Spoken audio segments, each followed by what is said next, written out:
Bonjour à tous, bienvenue pour une nouvelle vidéo sur la chaîne KAG Code. Donc aujourd'hui on va parler Kubernetes, donc on va continuer notre série de vidéos et sur la formation Kubernetes, la meilleure formation en français. Voilà, c'est le titre de la formation Kubernetes. Donc aujourd'hui on va continuer notre bout de chemin sur la formation Kube. Et aujourd'hui on va parler de la capacité de la gestion des ressources en fait dans un cluster Kubernetes. Donc comme vous le savez, Kubernetes, derrière, il y a des serveurs qui tournent, il y a des machines qui tournent. Et qui dit machine dit mémoire et dit CPU, et aussi disque. Mais bon, on va pas parler de disque tout de suite parce qu'on a déjà vu les volumes. On va dire en fait que dans votre cluster, en fait, il y a un nombre fini de ressources que vous pouvez avoir. Voilà. Donc vous pouvez bien sûr scale votre ressource, mais par défaut, à un instant T, le cluster a un nombre fini de ressources. Et quand je vais parler de ressources ici, je parle bien sûr de la CPU et de la mémoire. Voilà, donc la RAM si vous voulez en fait. Donc dans Kubernetes, aujourd'hui, on va donc voir comment est-ce qu'on gère ça de manière efficace. Donc comment est-ce que les pods peuvent être correctement configurés pour consommer les ressources de manière efficace. Et ainsi pour pouvoir éviter aussi les problèmes qu'il peut y avoir, notamment les problèmes de performance ou les problèmes de voir ces pods qui sont killés en fait. Et pour moi, c'est un chapitre qui est super important et super pointu, mais qui est souvent négligé dans les infrastructures. Dans mes mission d'audit que je fais souvent pour des boîtes sur leur cluster Kubernetes, je constate souvent que dans les configurations pour les deployments de leur outil de calcul, c'est très peu, très rarement sont définis les requests, donc en gros les limites en fait, voilà, notamment comment on gère les requests et les limites et la quantité de données qu'on alloue à notre pod. Et ça c'est super important. Parce que sans ça, en fait, vous pouvez avoir des problèmes qui peuvent survenir sur vos applications critiques. Et il faut savoir que dans un cluster Kubernetes, comme dans toute application, si vous avez plusieurs applications, plusieurs pods, il y en a forcément des applications qui sont un peu plus sensibles. Et ces applications sensibles-là, elles peuvent se retrouver impactées par des applications un peu moins sensibles, mais très gourmandes en fait, qui vont venir dégrader leur performance en consommant trop de ressources. Donc les ressources, bien sûr, c'est la CPU et la mémoire. Donc on va parler de ça aujourd'hui dans Kubernetes. On va essayer de mettre en place comme toujours. Et il y aura bien sûr toujours une partie théorique et ensuite une partie pratique. Donc c'est parti pour la théorie sur la gestion des ressources. Gisaline, c'est un logiciel qui va vous permettre de gérer toute votre entreprise. Donc c'est un logiciel tout en un qui va vous permettre de pouvoir faire des devis, des factures, signer vos contrats de manière électronique et même d'envoyer vos recommandés. Donc c'est une solution simple qui a été développée par moi et mon entreprise qui va vous permettre réellement d'avoir une vision 360 de votre entreprise. Selon votre besoin, il y a plusieurs offres qui vous offrent à vous, une offre basique, starter ou premium.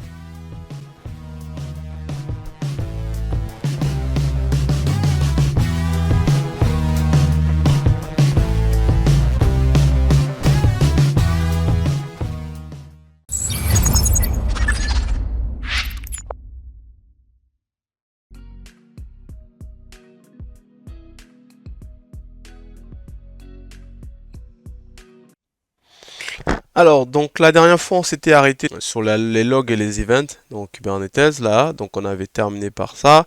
Donc aujourd'hui, on a dit gestion des ressources. Dans Kubernetes, quand on parle de ressources, c'est la CPU et la mémoire. Et il y a deux concepts qui ressortent lorsqu'on parle des ressources, donc la gestion des ressources dans Kubernetes. C'est les requests et les limites. Ils portent très bien leur nom, c'est plutôt très explicite en fait. Donc les requests, c'est ce que en fait on va demander comme ressource sur le cluster. Donc c'est quand on va créer un pod, une nouvelle application, on veut dire, on va demander à Kubernetes que alloue-moi tel nombre de mémoire et tel nombre de CPU. Si on ne le fait pas, Kubernetes va choisir automatiquement des ressources. Donc on va dire que ce n'est pas une information vitale pour faire tourner un pod, mais c'est une information qui est précieuse lorsque vous voulez mieux gérer les ressources sur votre pod en fait. Donc il y a deux concepts dans les requests que j'ai dit, ce que vous demandez, et les limites, c'est la limite en fait. Donc la limite, c'est ce que vous allez configurer. Vous allez dire à Kubernetes, quoi qu'il arrive, cette application-là, ce pod-là, il ne doit pas dépasser telle taille. Parce que s'il dépasse, peut-être vous avez étudié votre application, vous savez bien qu'elle a besoin peut-être de 2 gigas à son fonctionnement et de maximum, je sais pas, 4 gigas. Donc vous allez limiter là. Ça permet derrière que cette application-là, s'il y a un problème, qu'elle ne puisse pas aller impacter les autres applications de votre cluster.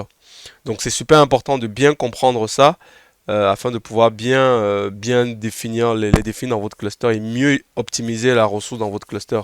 Donc mieux vous allez gérer, mieux gérer les requests et les limites de vos pods, mieux votre cluster, vous allez pouvoir l'optimiser et forcément faire des économies de coûts. Parce que qui dit des clusters trop grands, vous allez probablement réduire vos coûts en ayant des ressources bien optimisées. Donc, request et limite, c'est quoi l'intérêt de ça? C'est super important de pouvoir bien gérer vos ressources. C'est quoi l'intérêt? Donc, le premier, en fait, c'est l'optimisation des performances de la consommation. Donc, en gérant bien vos ressources, vous allez pouvoir optimiser les performances de vos applications de manière globale. Parce que si chacun n'impacte pas l'autre, donc si chacun de vos pods consomme les ressources que vous avez allouées à ce pod-là, ben en fait, tout va bien se passer parce que chacun va rester dans son secteur, en fait. Et il n'y aura pas de problème. Les problèmes, c'est quand un veut déjà aller taper à la porte de l'autre, en fait. Voilà.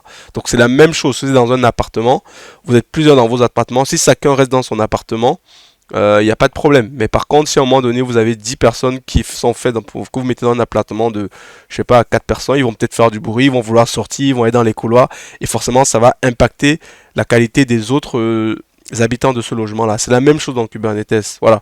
Donc, vous pouvez par défaut lui laisser gérer, mais il y aura forcément des limites, et le but vraiment, c'est de bien comprendre ça. Donc, si vous voulez optimiser vraiment la performance, il faut passer par là. Donc ça va éviter aussi que certains pods monopolisent en fait les ressources, donc ce que je l'ai expliqué. Donc ça permet que si un pod, par exemple vous avez une JVM qui, pour X raison, il y a une fuite de mémoire qui consomme tellement de mémoire et tout, vous allez pouvoir la contenir dans un espace très réduit. Alors que si vous ne l'avez pas défini, elle va continuer à grossir et aller impacter vos applications à tour. Donc ça c'est super important. Et l'autre troisième intérêt, c'est ce que j'ai dit en introduction, ça permet de garantir que certaines applications critiques tournent correctement. Donc avec la notion de request et limit, on parle aussi souvent de ce qu'on appelle la qualité de service, la QoS dans Kubernetes. Kubernetes va permettre de gérer une certaine qualité de service en s'assurant que telle application a toujours le nombre de ressources qu'il a. Et ça va éviter que vos applications, par exemple, tournent en best effort. Voilà, donc pour avoir des applications critiques que vous allez définir vraiment ça, et Kubernetes va s'arranger à ce qu'elle match bien à ça. Donc ça, c'est les deux concepts qu'il y a sur les requests et les limites, et c'est ça leur intérêt. Et maintenant, quand on parle de request et limite, donc request, ce que je l'ai dit, donc la request, ça concerne la ressource qu'on souhaite avoir. Donc là, on va dire que je veux telle quantité de ressources, donc je veux peut-être 10 gigas de mémoire, et voilà, et Kubernetes va vous donner 10 gigas de mémoire. Par contre, vous pouvez avoir des cas exceptionnels. Par exemple, vous pouvez avoir par exemple des pics. Par exemple, si votre application consomme, je sais pas, 500 milli-CPU et que des fois il y a des pics, par exemple, si vous convertissez des fichiers, que des fois il peut y avoir des pics mémoire ou des pics trucs, vous pouvez dire à Kubernetes, d'accord, je lui donne 10 gigas de mémoire, mais par contre, je l'autorise peut-être à monter jusqu'à 12 gigas. Ouais, de mémoire ou de CPU. Donc vous pouvez configurer Kubernetes comme ça. Et ça c'est très bien parce que des fois la consommation de mémoire n'est pas linéaire dans une application. Vous pouvez avoir des traitements spécifiques qui font augmenter en fait le trafic sur votre application. Et dans ce cas-là, le fait d'avoir défini une limite peut être intéressant parce que vous donnez une certaine marge d'erreur. Et comme vous pouvez le voir, ça se définit comme ça en fait. Donc vous avez un request, vous définissez la CPU, la mémoire, et ensuite vous définissez les limites. Donc vous dites, par exemple là, dans notre cas, là, on a un CPU de 100 milli-CPU et il peut monter jusqu'à 500 milli-CPU. Donc il peut avoir une taille x5. Et en termes de mémoire, là, il a 200 mégabytes de CPU, il peut monter jusqu'à 512 mégabytes. Je vais vous expliquer après dans une autre vidéo comment est-ce qu'on calcule ça. D'ailleurs, j'avais déjà prévu. Voilà. Donc maintenant, quand on parle de ressources dans Kubernetes, donc les requests et limites, ça s'applique à quoi? Ça s'applique pas à toutes les ressources, ça s'applique à deux principales ressources. La mémoire, qu'on appelle souvent RAM, et le CPU. Voilà. Donc, il y a un calcul qui est fait en fait. Donc vous avez deux choses en fait que vous allez devoir aller gérer au niveau de la CPU. Donc le premier c'est les CPU. Donc vous allez allouer ce qu'on appelle des unités de CPU. Donc ça c'est super important de comprendre ça. Les débutants ils ont souvent du mal à comprendre cette notion là. Mais il faut savoir que dans Kubernetes, quand vous allez définir une ressource, vous allez définir un certain nombre de CPU qu'il a. Donc voilà. Et ça vous le définissez avec une unité qui s'appelle le millicore. Voilà. Ou en cœur. Quand vous avez un cœur, donc si vous avez un node avec un seul cœur en fait, donc ça va correspondre, un CPU ça correspond en fait à un cœur. Voilà, un cœur qui est égal à un CPU, ça correspond à 1000 milli-CPU. Et 500 milli-CPU, ça correspond du coup à 0,5 cœur ou 0,5 CPU. Donc 50% du cœur, voilà, et ça représente ça. Et là par contre 100 milli-CPU, ça représente 0,1 CPU. Voilà. Donc ça, au niveau des CPU, on va parler en fait des milli-cœurs. Donc si vous avez une machine qui a deux cœurs, bah, vous aurez du coup 2000 milli CPU disponibles dans votre cluster. Si vous avez un cluster avec 10 cœurs, bah, vous aurez 10 000 milli CPU d'alloué, quoi. Voilà, 10 000 milli CPU d'alloué sur votre machine. Donc ça, c'est un concept qui est super important à comprendre. C'est pourquoi j'ai rappelé ça là. Donc il faut avoir ça en tête. Donc un cœur égale à 1000 milli CPU. Et maintenant, vous allez définir vos ressources en fonction des milli CPU en fait que vous avez au global sur votre cluster. Donc, et ce qui se passe en fait, c'est si vous voulez dépasser ça, donc quand vous voulez dépasser en fait, vous demandez plus que ce que vous avez autorisé là en termes de limite, ben en fait, vous allez avoir probablement des ralentissements, ce qu'on appelle du throttling. Donc, dans vos applications, vous allez constater que elles ralentissent en fait, ça charge, ça mouline, parce que là, il n'y a pas assez de CPU. Et la deuxième chose qu'on gère avec les requests et les limites, c'est les mémoires, la mémoire. Donc maintenant, en termes de mémoire, on va parler aussi d'unité mémoire. Et l'unité mémoire, cette fois, c'est en mégabytes ou en mébibytes, voilà, ou gigabytes. Bon, la différence, c'est que il y a un qui compte par 1000, quoi, voilà, par 1000, et il y a un qui compte en 1024, voilà. Donc, dans la plupart des cas, c'est quand même avec le MI, donc les mébibytes ou bien les gigabytes, voilà. À ne pas confondre les mégabytes et les gigabytes. Les mégas et les gigabytes, c'est plus, ça suit bien l'ordre des 1000 bytes et ça. Donc, bon, bref. Donc, retenez que en gros, 1 gigabyte, c'est à peu près, oui, c'est un giga, ils sont à peu près identiques, quoi.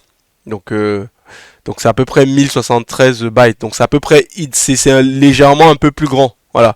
Donc, donc c'est juste que là, en giga, lorsque vous voyez le i, donc en mébibyte ou bien en gigabyte, en gros on travaille vraiment en 1024. On a vraiment utilisé l'unité du binaire parce que si vous connaissez, dans le binaire on travaille en puissance de 2 parce que c'est du binaire quoi, puissance de 2. Donc on a 2, 8, 16, 32, 64, 128, 256, 1024, voilà, 2048. Cette unité là permet de respecter. En mégabytes, en fait, ce n'est pas réellement du binaire, qu'on est passé plus en une notation décimale. Voilà.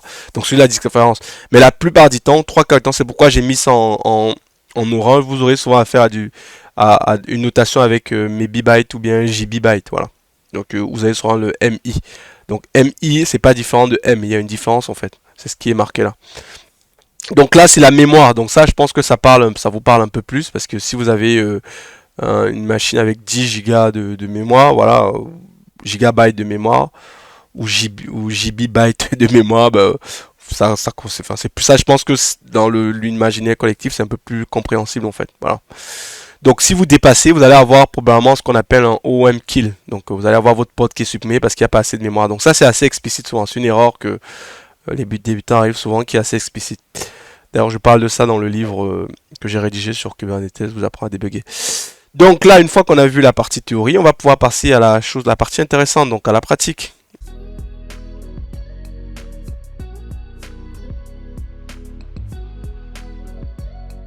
Donc on va venir dans notre terminal que vous connaissez déjà. Donc là, on était à 12, donc on va créer un nouveau mkdir. On va l'appeler 13. On va appeler ça request and limit. Allez. Non, j'aime pas trop le request and limit. Bon.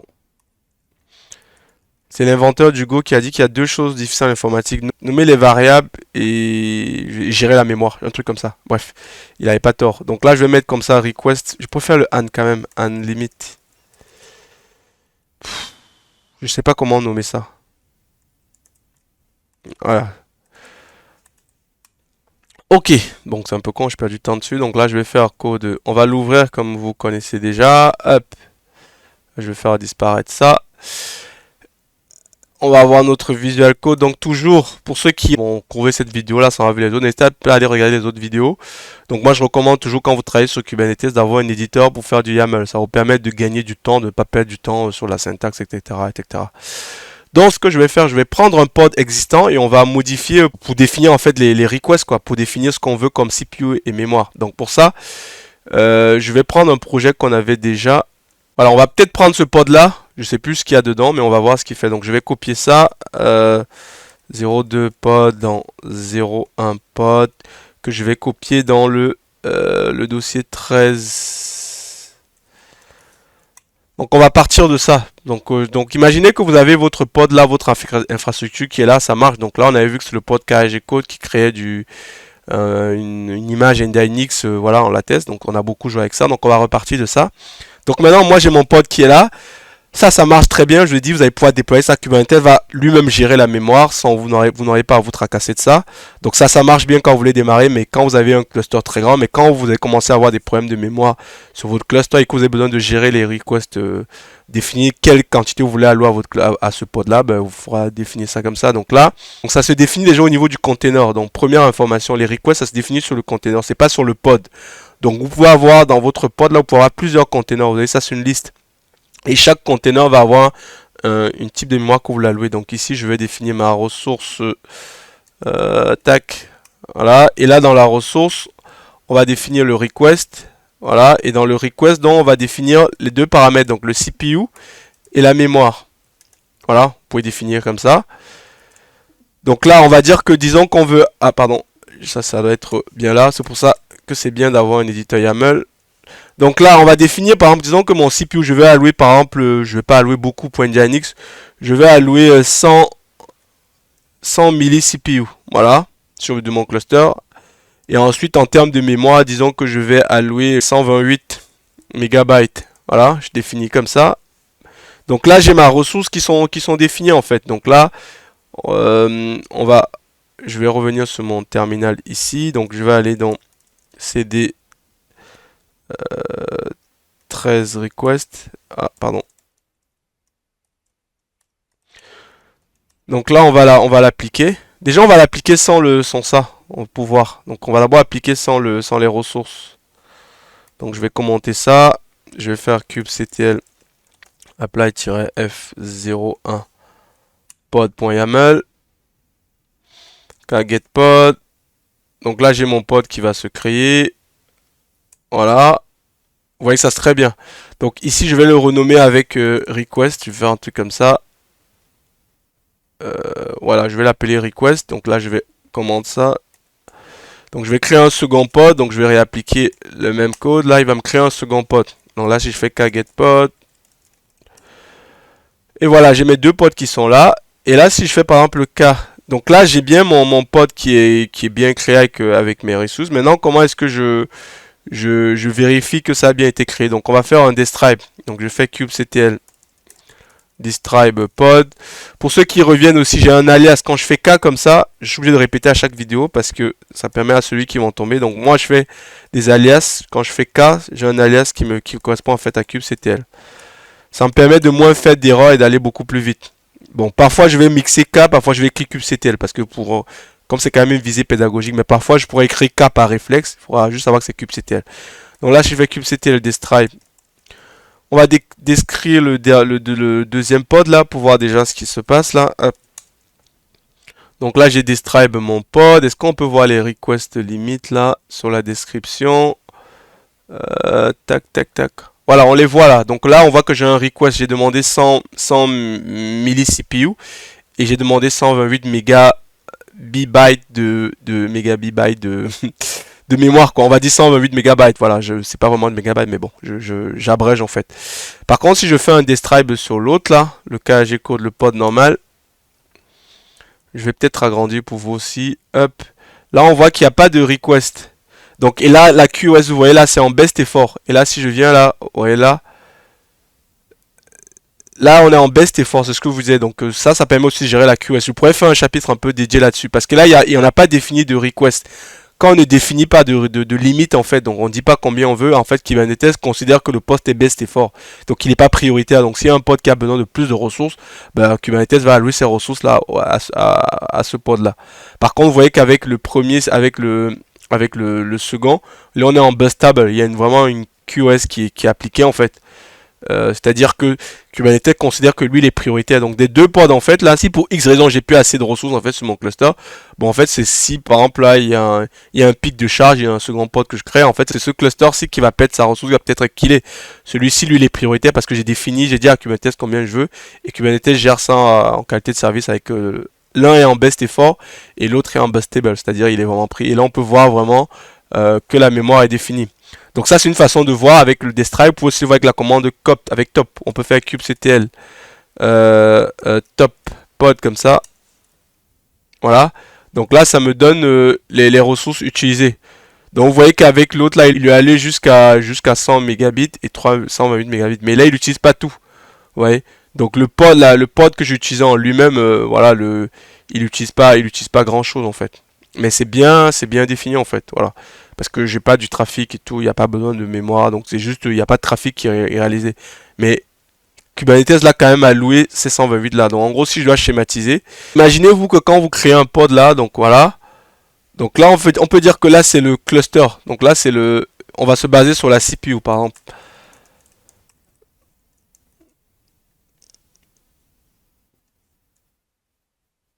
Donc là, on peut dire que c'est la CPU. Vous pouvez peut-être avoir, je sais pas, on peut définir que là, on a 1000 milli CPU d'alloué, quoi. Qui correspond en fait à un corps. Donc ça, c'est mon cluster total. Donc quand moi, je vais dire que je veux, j'ai dit que je veux 100 CPU, 100 milli CPU, donc un dixième de ça, je sais pas, ça doit correspondre à quelque chose comme ça. Donc qui sera réservé pour mon pod, en fait. Attends, hop, je vais prendre quelle couleur?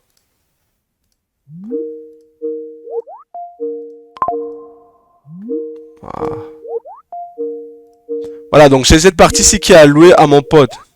Donc là, on peut dire qu'il a 100 milli CPU. Donc ça, c'est Kubernetes réserve ça pour lui. Mais ça ne veut pas dire que le pod va vraiment consommer tout ça. On va dire que c'est une allocation que Kubernetes a allouée pour lui. Par contre, le pod en lui-même, il peut, dans le cas comme on l'a vu là, donc il peut démarrer qu'avec 3 peut-être. Pour X raisons, ça se trouve, il a besoin que de 3 pour son démarrage, quoi. Donc c'est pas très grave en fait. Donc Kubernetes sait qu'il y a lui, mais il sait qu'effectivement c'est ça, mais il pourra monter jusqu'à 100 millions en fait, voilà. S'il y a d'autres applications qui viennent, on ne pourra pas les allouer cet espace-là. Il va utiliser que les 100 mégas sont réservés, mais en l'usage, actuellement je suis à 3. Mais il peut monter au fur et à mesure s'il a besoin en fait. Pour résumer, donc ça c'est une allocation que Kubernetes réserve pour votre pod. Donc s'il a besoin, il pourra utiliser ça, mais s'il n'en a pas besoin, comme c'est le cas pour mon pod là qui n'a pas grand chose en fait, c'est totalement suffisant pour lui en fait. Donc là ça marche en fait. Donc là on a défini la CPU et la mémoire. Et là quand on fait kubectl top, donc pour ceux qui connaissent comment top souligné, c'est le même principe en fait. Donc là il n'y a pas de CPU qui est utilisé parce que j'ai pas de process qui tourne sur mon pod là et tout. Donc j'ai pas fait des requêtes et tout. Mais si je fais des requêtes Nginx sur ce pod là, normalement ça devrait me générer du trafic. D'ailleurs on peut le tester, hein. Je peux faire un port forward. Allez. Je vais faire un port forward. Donc je fais kubectl port forward. Merde. Comme ça, j'ai mis quel port là? Port 80.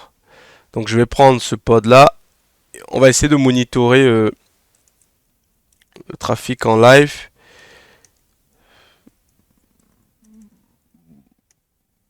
Je vais pas ouvrir le 80. Je vais prendre 90 qui va aller sur 80. Pour ceux qui ont bien le port forward, ça me permet de connecter directement sur le pod là. Donc je vais faire comme ça. Et là je vais venir ici. Si je fais localhost, j'ai mis quoi? 90. Donc j'ai mon Nginx qui est bien accessible là. Et ce que je dois faire, je vais ouvrir un nouveau terminal. Ça va être plus simple. Voilà, donc si je fais 4 kubectl top pod. Donc là, toujours le CPU, il n'y a pas beaucoup de consommation de CPU. Bon, c'est vrai qu'en même temps, là, Nginx, c'est peut-être pas le bon exemple pour voir la consommation. Il peut même pas mettre le... Et là, je vois qu'il a consommé quand même un CPU, quoi. Ouais. Il y a eu un peu d'activité, quoi, côté CPU. Donc, bon. Donc ça permet d'illustrer ce que je vous explique là. Donc ce qu'on va faire là, on va faire un cas un peu pratique dans lequel je vais prendre une image dans laquelle on pourra simuler du trafic et voir ce qui se passe. Et vous allez voir, on va utiliser avec des limites et tout, vous allez voir la différence un peu quand on définit des limites ou pas.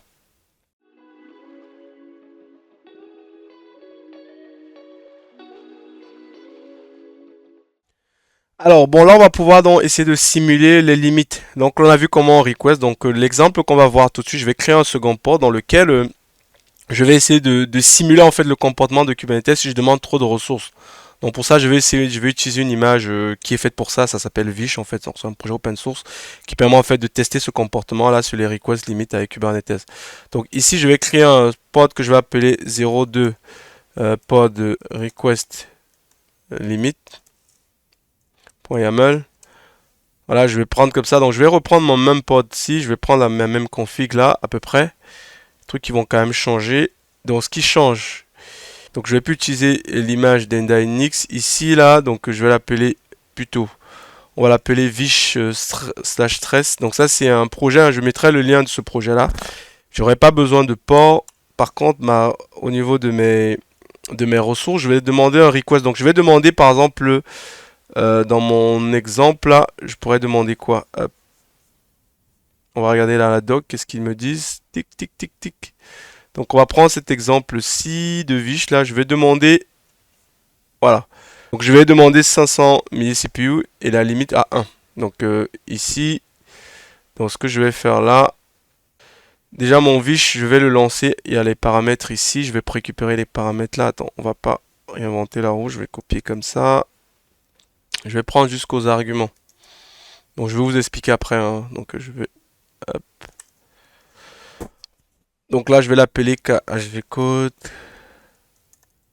Ici, là, je vais l'appeler stress. Voilà. Donc, ce qui va se passer, en fait, là, je vais demander 0,5 millicpu. Voilà.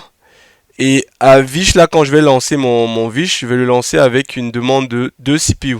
Voilà. Je vais demander qu'il se lance avec 2 CPU. Donc, moi, il devrait s'arrêter autour de 0,5. Donc, on va voir ce qui va se passer là. Donc, en gros, je vous conseille de toujours mettre le request avant le limit.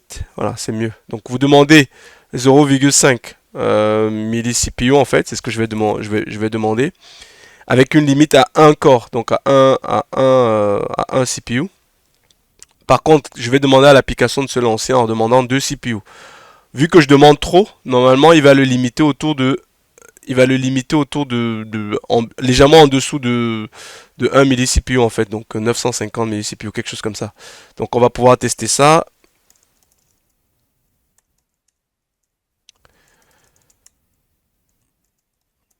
Je vais d'abord delete ce pod-ci parce que ça risque de créer la confusion. Voilà, donc c'est khgcode stress, donc kubectl apply-f, donc je vais appliquer ça. Kgetpod, là je fais kubectl getpod.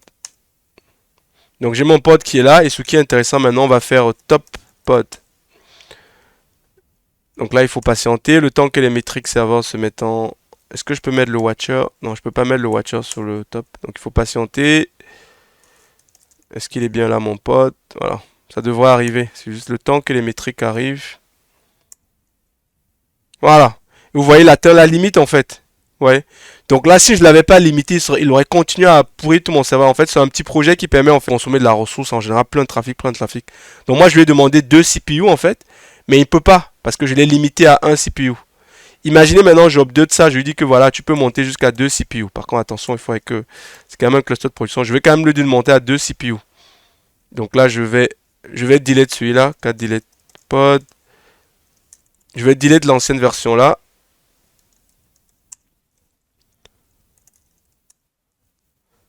Donc là, dites-vous que ça c'est une application en fait qui est mal gérée, qui a des fuites de mémoire en fait, qui montent trop. Donc en gros, il demande 2 et je le limite à 2. Donc là, on va réappliquer, on va voir ce qui va se passer. Oui, mon apply. Getpod. Par contre, je dois quand même faire attention un moment. Donc là, si je fais 4 top pod, il faudra patienter. Hop.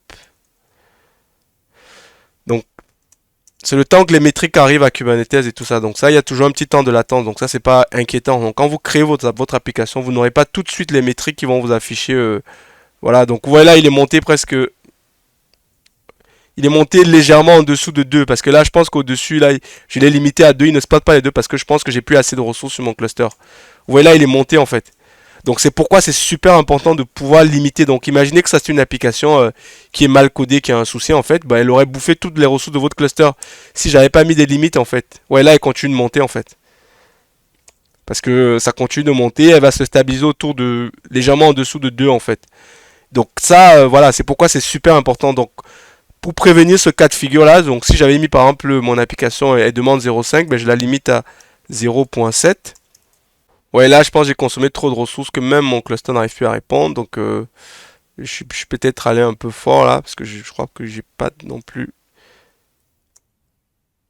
Voilà. Il faut que je le supprime vite parce qu'en fait, le metric server n'arrive plus à répondre parce que j'ai consommé en fait trop de ressources. Donc là, je vais le delete là. Et là, si je refais le top pod, là, il doit pouvoir me répondre. Ouais, là, il me répond. Donc, vous voyez comment on a pu voir en live, en fait, l'impact que ça commençait à avoir sur mon cluster. Donc, imagine, je lance cette application sur mon cluster sans la limite. Ben, en fait, ça va pourrir toutes les applications qui sont sur mon cluster. Et là, quel que soit le namespace où elles sont, quel que soit le ressource où elles sont, ben, ça va tout péter, en fait. Donc là, par contre, je vais le relancer en le limitant encore à 0,7. Donc, ls. Donc, je refais kubectl apply F.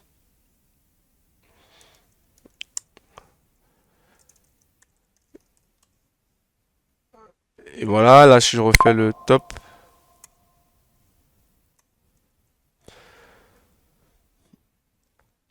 Donc là pareil, on va voir qu'il va remonter quand il va me répondre. Donc il faut attendre un peu que les métriques arrivent. Donc je vais annuler. Et là il devra se stabiliser autour de 0,7. Donc là si je demande beaucoup trop. Donc du coup comme c'est beaucoup trop que je demande, ben, en fait il le limite au maximum que j'ai autorisé en fait. Ouais, là il est autour de 700 mégabytes. Donc ça correspond un peu à ça. Et il ne montera plus en fait, il s'arrêtera là. Donc là, c'est pas mal. Donc là, on a pu vraiment voir comment ça se comporte en fait, l'intérêt de mettre un limite sur vos ressources en fait. Ça va éviter qu'une application qui est mal codée, qu'un développeur qui installe une application pour tester le truc ne bousille votre cluster en fait. Donc c'est pour ça qu'il faut mettre des limites. Donc moi, je recommande même sur des pipelines, c'est dans une entreprise, de toujours s'assurer qu'il y ait des limites avant d'accepter que l'application passe en production. Alors, c'est terminé pour cette vidéo sur les ressources, la gestion des ressources dans Kubernetes, notamment les requests et les limites sur les CPU et la mémoire. Donc, vous avez vraiment vu avec l'exemple qu'on a réalisé comment une application peut bousiller en fait votre cluster. Donc, si elle n'est pas limitée dans un espace bien spécifique en fait. Euh, donc là, par exemple, on a vu dans notre exemple qu'à un moment donné, je n'avais même plus accès au metric server. Quand je faisais un kubectl get pod, top, il me renvoyait plus des ressources parce qu'en fait le pod il était en train de dévier en fait, il a consommé trop de ressources.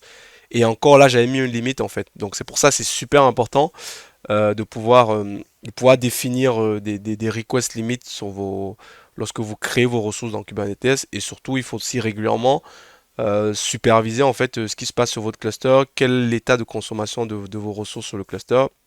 Voilà.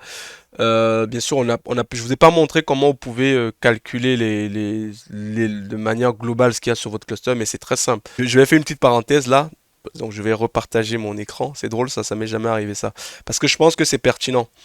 Donc il y a une question à laquelle j'ai pas répondu en fait. C'est comment est-ce que je sais combien de ressources j'ai sur mon cluster? Parce que vous allez me dire, c'est bien beau que je définis comment est-ce que je sais combien de CPU et de ressources j'ai au global sur mon cluster. Donc pour ça, c'est très simple. Vous faites la commande kubectl get node.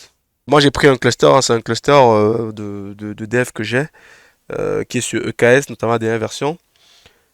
Et là, il me donne le nombre de nodes et vous pouvez ensuite faire kubectl top node comme ça. Et là, ça va vous donner en fait les quantités de ressources que vous avez en fait sur votre cluster. Donc là, je vois que j'ai différents types de machines. Donc là, je peux voir que sur mon premier nœud, j'utilise 51% de CPU. Donc j'ai à peu près un cœur. Donc ça veut dire que ça, si je multiplie par 2, je dois avoir 2 cœurs par là, à peu près. Et en termes de mémoire, j'ai 3,2, 3,3. Donc qui correspond à peu près à 50%. Donc je pense que je dois avoir dans des 7 Go sur cette machine-là. Donc vous faites comme ça sur chaque machine en fait. Donc à partir du pourcentage, vous pouvez déduire. Donc là en fait, ce pourcentage-ci, on va prendre un exemple concret. Donc là, si vous voulez prendre un papier avec moi, comme ça on va pouvoir calculer. 142 mégabits correspond à 7% de la consommation totale. Donc pour avoir la consommation totale, j'ai juste à faire 742 000 là fois 1000 fois 100 divisé par 7. Ça me donne la consommation totale. Je fais la même chose pour les autres là. pour celui-ci, pour celui-ci. Une fois que j'ai ça, j'additionne. Donc j'additionne ça. Et ensuite, une fois que j'ai mes valeurs, ben, je suis capable de déduire combien j'ai sur mon cluster. Sur ce cluster-ci, je dois avoir au global, je sais pas, 20 gigas de mémoire. Et en termes de CPU, de CPU, je dois avoir 10 gigas enfin 10 CPU en fait, voilà. Donc soit 10 000 milli CPU que j'ai au global en fait, vous pouvez faire le calcul. Donc n'hésitez pas à calculer, ceux qui sont curieux, et me dire combien ça fait sur le cluster. Et ça, c'est super important de comprendre ça, parce que derrière, quand vous allez pouvoir dimensionner vos applications, vous allez savoir à chaque fois combien il reste, et sur le reste que vous aviez, combien est-ce que vous voulez allouer à votre application qui arrive là. Et c'est super important, comme on a vu dans, dans l'exemple là. Donc c'est vraiment un super, super outil qui peut vraiment vous aider à bien économiser vos ressources. Cependant, il y a des nuances. Cependant, il peut y avoir des nuances parce que si vous ne connaissez pas combien consomme exactement votre application, votre pod, ça peut être compliqué dans la vraie vie. C'est pour ça qu'il y a des environnements intermédiaires comme la dev, la pré-prod, la recette qui servent notamment à pouvoir identifier combien a besoin votre pod, en fait, votre application pour fonctionner dans un cas nominal. C'est pour ça dans les grosses organisations, ils ont des équipes de stress test qui permettent de déterminer ça. Comme ça, quand ça arrive en production, on sait exactement pour tel nombre de trafic, tel nombre d'utilisateurs, combien il faut dimensionner pour ce pod là. Voilà. Donc c'est vraiment un truc super important. Par contre, cependant, il y a des pièges à éviter. Donc je vais vous lister quelques pièges à éviter, à peu près 5. Il faut toujours adapter vos requests au contexte réel en fait. Il faut éviter d'être trop conservateur. Donc parfois vous voulez trop définir parce que si vous êtes trop conservateur, en fait votre application ne pourra pas tourner, vous allez avoir des bugs. Mais comme je l'ai dit, vous avez des environnements intermédiaires qui permettent de déterminer ça. Mais par contre maintenant pour des petites boîtes, pour vous qui êtes développeur, comment est-ce que vous pouvez déterminer ça? Vous pouvez déterminer ça en ne mettant rien d'abord. Donc vous ne définissez pas de request limit, vous laissez l'application tourner pendant un état nominal, vous mesurez en fait les pics, la